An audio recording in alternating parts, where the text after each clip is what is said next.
Vamos a ser claros, mis queridos hermanos, y vamos a decirlo con toda honestidad. El día de hoy, para involucrar a un cura, para incluso tomar venganza de un cura es bien fácil, muy fácil. Basta con que quieras. A un sacerdote español lo denunciaron por un supuesto comportamiento ilegal, pero ahora lo han declarado inocente. ¿Y ahora qué sigue? ¿Cómo le restauramos la reputación a ese sacerdote? Y más bien, ¿qué consecuencias habrá para quien lo denunció falsamente? Vamos a verlo a continuación.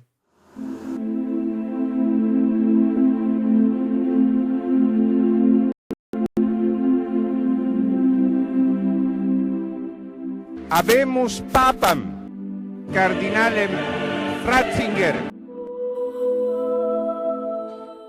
Hay una situación que tenemos que aceptarla y sobre todo tomarla con pinzas y ser muy claros en ese sentido. De ninguna manera negamos que existan abusos por parte del clero para con las personas, con los laicos. No, no lo vamos a negar porque sí existen los abusos y son muy marcados y la verdad muy desgarradores, muy tristes para la Iglesia Católica. Sin embargo, como existe el bien, existe el mal y como existe el mal, existe el bien. Y entonces también hay casos de lo contrario. No podemos decir, oh, es que solamente los curas son unos abusivos. No, también hay laicos abusivos que se quieren vengar de los sacerdotes y sobre todo causarles mucho daño y les hacen daño.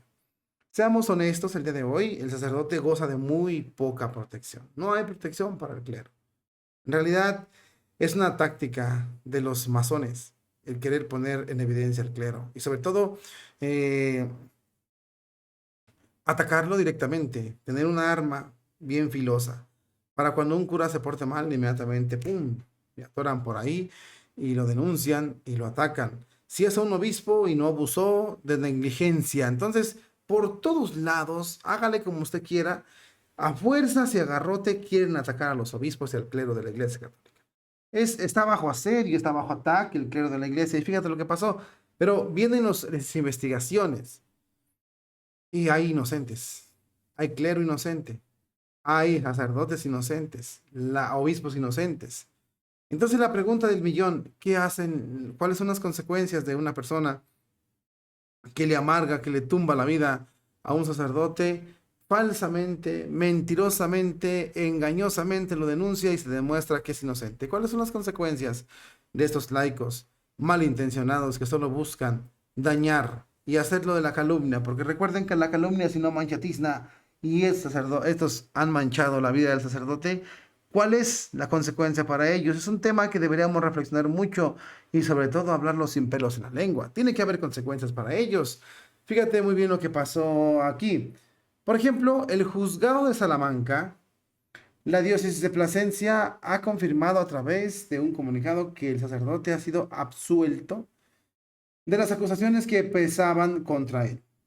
El pasado 6 de mayo se abrió el juicio oral contra el sacerdote de la diócesis de Plasencia por un presunto delito de agresión sexual a un adulto que era el sobrino de otro sacerdote. Fíjate bien, el obispado confirma que ayer jueves se hizo pública la sentencia del juzgado penal número 2 de Salamanca, que dictó la absolución del delito que se le había imputado al sacerdote. ¿Ah? Aunque cabe, aunque cabe recurso de apelación, la diócesis de Plasencia se congratula del fallo judicial y seguirá trabajando en el pro de la transparencia y la prevención y erradicación de cualquier situación de esta índole. Por último, la diócesis vuelve a pedir respeto a todas las personas implicadas. Fiscalía pidió en su momento un año de cárcel para el presunto, por presuntas caricias y manoseos a un joven de 25 años, sobrino de otro sacerdote. Fíjate qué cosas, ¿no? Está fuerte este mensaje. La fiscalía pedía un año de cárcel por presuntas caricias y manoseos. Cara, pues entonces está difícil. Los sacerdotes deben tomar muchas medidas, y no nomás ellos, sino todos nosotros, porque si es así el punto. vamos a tener muchos problemas. Presuntas caricias y manoseos. ¿Eso qué significa? Ni siquiera fue abuso sexual, no. Presuntas caricias y manoseos. Presuntas caricias. 1 año en prisión por eso.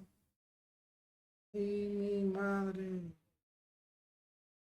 No sabemos si van a apelar para seguirle causando daño al sacerdote, pero el daño ya se lo hicieron. Llegas y le dices al obispo, ¿sabes qué? Tu cura hizo esto hace tantos años y por presuntas lo suspenden. Y ahora que ya lo suspendieron, lo llevas a los tribunales y entonces resulta que es inocente. Presuntas. Imagínate tú que le digan a un cura, a ver, señor cura, o sacerdote X o Y, hace 20 años yo sentí que el cura me tocó presuntamente. Ay, Dios. Hace 20 años. Lo apartamos del ministerio. Le amargamos la vida. ¿Cómo compruebas eso? Hacen las investigaciones. Es inocente. Sí, pero ya le amargaste la vida. ¿Ahora qué sigue? ¿Con qué lo vas a pagar tú? El año que pedía la fiscalía de cárcel para este sacerdote, que el juzgado lo declaró inocente, ¿se le puede aplicar a la víctima?